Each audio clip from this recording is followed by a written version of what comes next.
Wish all aunts, uncles, cousins, brothers, sisters, and friends a truly peaceful day, abundant health, smooth work, and a warm family. Thank you everyone for visiting and listening to today's story. If the flow of the story touches your heart, a smile, a sigh, or a fragile hope, please press subscribe and click the notification bell to accompany us in the next stories. Everyone's support is the motivation for this website to continue to grow. 7 days have passed since Alex took Adam to visit the pomelo orchard. Time was like a thin blade slicing through the sunlight, the deep green of the pomelo peel gradually turning into a ripe jade green, sparkling under the clear blue sky. The vast garden, lush with branches and leaves, the pomelos hanging like discreet lanterns, spreading a sweet, rustic fragrance, a scent that only exists in the fleeting moment between fulfillment and waiting. Alex stood on the soft dirt road, the tips of his shoes sinking slightly. He pressed his hand against the trunk of a pomelo tree, feeling the sap flowing beneath the rough bark. From the porch, looking out, the sky stretched in a vivid blue, delicate clouds floating like memories, leaving streaks of light across the canopy. He recalled the contract he had sent Adam. Lot codes, grading standards, minimum sugar levels, percentage of pink flesh, cutting schedule, packing schedule, truck schedule. All neatly wrapped in an orderly email, as carefully as he always cherished his honor. But for 7 days, Adam remained silent. Silence was not refusal, but neither was it agreement. Alex understood his partner, a man so meticulous it made others restless. Adam needed to taste again, to see with his own eyes the even ripening of the grapes, to be sure of the cutting time to optimize transportation. Every request was reasonable, yet each reasonable request weighed heavily on Alex's shoulders. And John, his childhood friend, now a returning foreign partner. John did not place large orders like Adam, but spread them weekly, demanding stable supply and quick adaptability. Alex lifted his pen over his notebook, drawing boxes. Lot 1, Lot 2, Lot A, Lot B, number of trucks, loading times. On the left was Adam, demanding. On the right was John, steady but constant. He had to balance carefully, as a small mistake could disrupt the entire chain. This morning, Alex decided to go down to the orchard again. The caretaker reported, "Ripeness is about 85%, sir.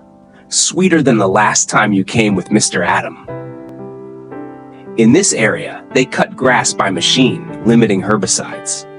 The soil retained moisture longer, the trees grew slower but stronger, the fruits firm and flavorful. Alex walked between 2 rows of pomelos, the rustle of leaves soft like whispers. He picked one of the earliest flowering fruits, estimated the weight, then said, "By harvest day, it will reach 2 kilos. Thin peel, evenly pink flesh. A sample like this is good." The caretaker cut a segment, revealing a pale pink. Juice flowed from the fibers, a fresh aroma spreading. Alex tasted, frowning in concentration. The sweetness seeped in, less bitter than before, the aftertaste lingering on the tip of his tongue. "Wait a few more days," he said, "until they ripen all at once. Cut them all at the same time. It will save effort and be easier. I will call Adam back to taste and finalize." The caretaker sighed in relief, as if an invisible knot had been untied. The pomelo season had come, and the timber workshop was also in peak season. Alex's agricultural company ran on 2 rhythms, mornings tied to orchards, afternoons tied to workshops and warehouses. His schedule intertwined like a woven mat, meeting clients, signing contracts, checking quality, settling payments. Alex ran from one area to another, from the fragrant stage of handshakes to the sweaty hands backstage. He was used to that relentless pace, but his heart still longed for a peaceful shore. and that shore, he hid it in a place even his mother had never known. Amid numbers and truck schedules, Alex carried in his chest something with no timetable: his love for Tuna. The girl at the farm, her hair usually tied neatly with a cloth string, her slender hands roughened by soil. In the small house, the desk fan rattled as it spun. Henry, her little boy, slept with lips curved as if sucking on an apricot candy in his dream. The first time Alex held Henry, his heart quieted, softened, as if a cool stream had found a crack to seep into. Alex's family was distinguished, well known in the region. For years, his mother had built order with delicate discipline. A tablecloth, not a fraction askew, a vase refreshed every Monday morning, a greeting measured yet respectful. In that house, everything was like chess pieces already in place. But Tuna, she belonged to land with more wind, more sun, fewer laughs. Between those two shores was a distance Alex knew was not easy to cross. His sister once disapproved, speaking words so frank they stung. "You are bringing trouble onto yourself," she said. "Feelings cannot cover the gap in circumstances." Alex did not argue, only felt deep inside a quiet resistance rising through silence. He did not want to push anyone into opposition, did not want to place his mother and Tuna on opposite ends of a rope, did not want to force himself into the man who must split his heart in two. But love is like that. It does not ask permission before arriving, nor does it leave behind a guarantee slip before staying. It placed into Alex the afternoons when, standing before the orchard, he suddenly wanted to turn the car back to the farm. It placed into him the nights he pulled his longing out to smooth fold, then unfold again like an old cloth, still seeing the same creases. It placed into him the image of Tuna sitting on the doorstep, Henry asleep in her lap, sunlight sighing across the corrugated roof. Alex knew the time would come when he must speak to his mother. The truth, if not brought into light, would crack open in some shadowed corner. But how to say it, when to say it, in what tone, those were questions with no ready answers.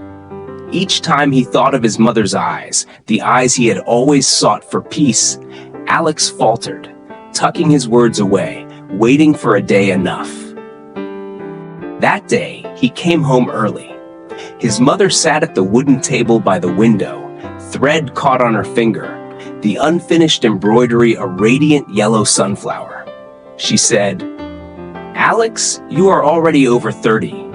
Your friends are called fathers and mothers now.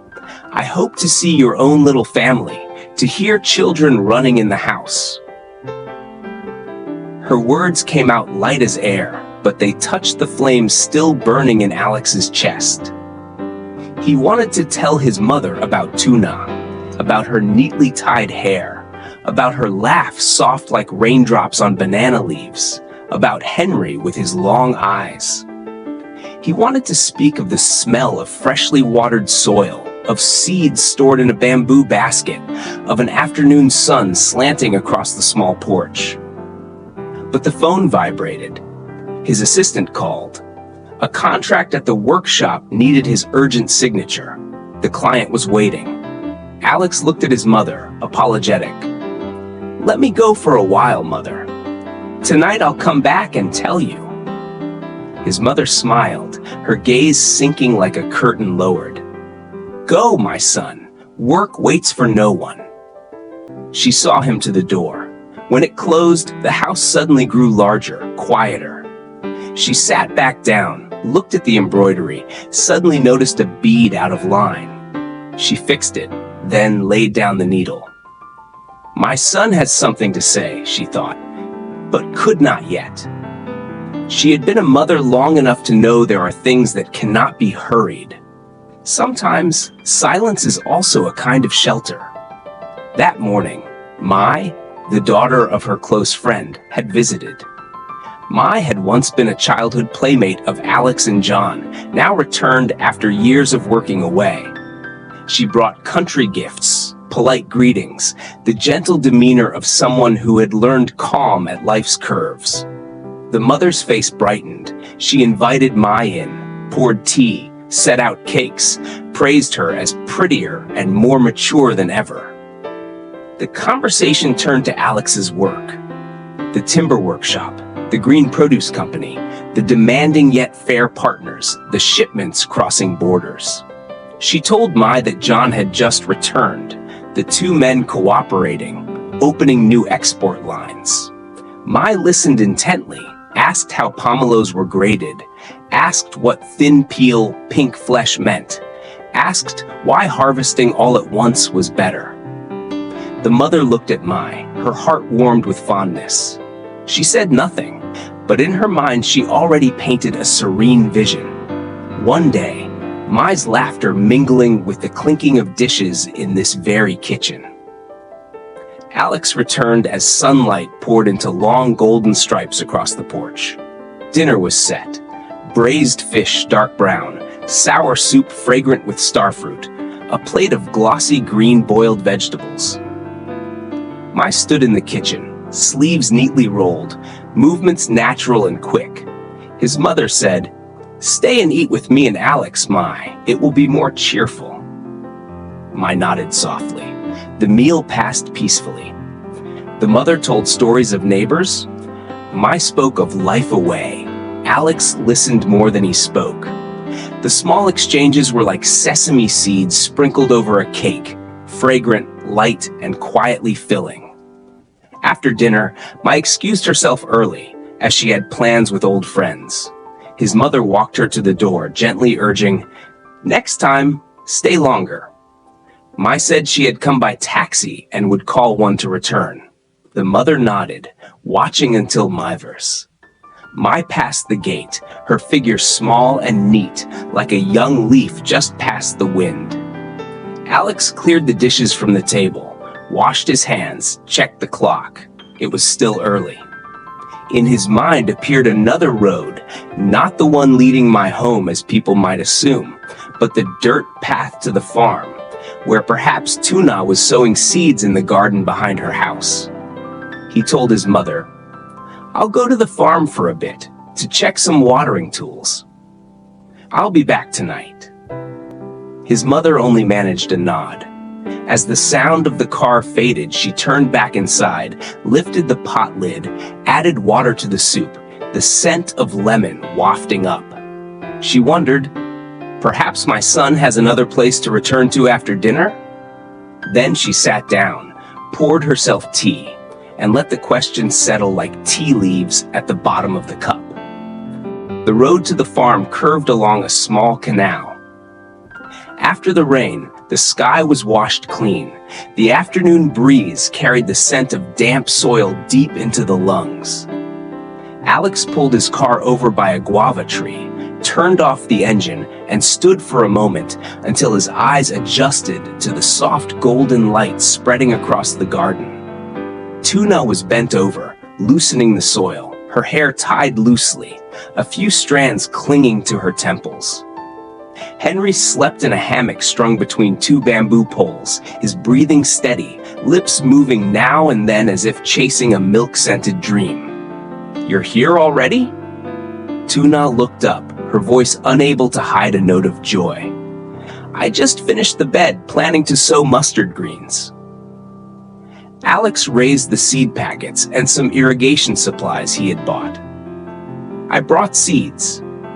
Mustard greens, cabbage, some sweet mustard seeds for succession planting, and irrigation pipes, connectors, and a steel trowel." Together they measured the bed with an old rope, drove stakes to mark straight lines. Alex held the hoe, striking firm blows, the earth breaking into fine clumps yet holding moisture. Tuna followed, scattering seeds, her cupped fingers moving with both care and skill. The tiny seeds, like dots, fell into the soil and disappeared, leaving behind a silent promise. "Can we plant cabbage here?" Tuna asked. Alex gauged with his eyes and nodded. Yes, cabbage needs a bit more spacing. Leave a gap of about 1.5 hands between each hole. He bent down again, hoeing the edge of the bed. The soil here is good, he said. Just hope in a few days it won't be too hot. Then we water more. Tuna smiled, flicking her damp shirt. I think plants are like people. If someone tends them with water or with care, they won't wilt. Alex looked at her, at Henry sleeping, and felt his throat tighten with a tenderness that had lost its way. He set up the irrigation hose, tested the nozzle, and water sprayed out in threads as fine as silk. Tuna carried a bucket, adjusted the angle, letting water fall evenly along the rows. The smell of moist earth rose, raw yet sweet. Look here, Tuna leaned close. The seeds from the other day have sprouted. In 2 more days, you'll see the first leaves. Alex bent down, spotting the tiny leaves, no larger than fingernails, green and trembling in the wind like hatchlings just opening their eyes to the sky. Henry woke, crying softly. Tuna wiped her hands, lifted him, soothing with a quiet song. Alex stood by, reaching out. Let me hold him. Henry looked at him, blinked, then quieted, his small hand resting on Alex's shoulder. Good boy, Alex whispered. Let Mama work. In that moment, time thickened into a drop of warm honey. He thought of his mother's words, our house lacks the sound of children. He thought, and felt as if his heart had just recognized a road already traveled, a road still ahead.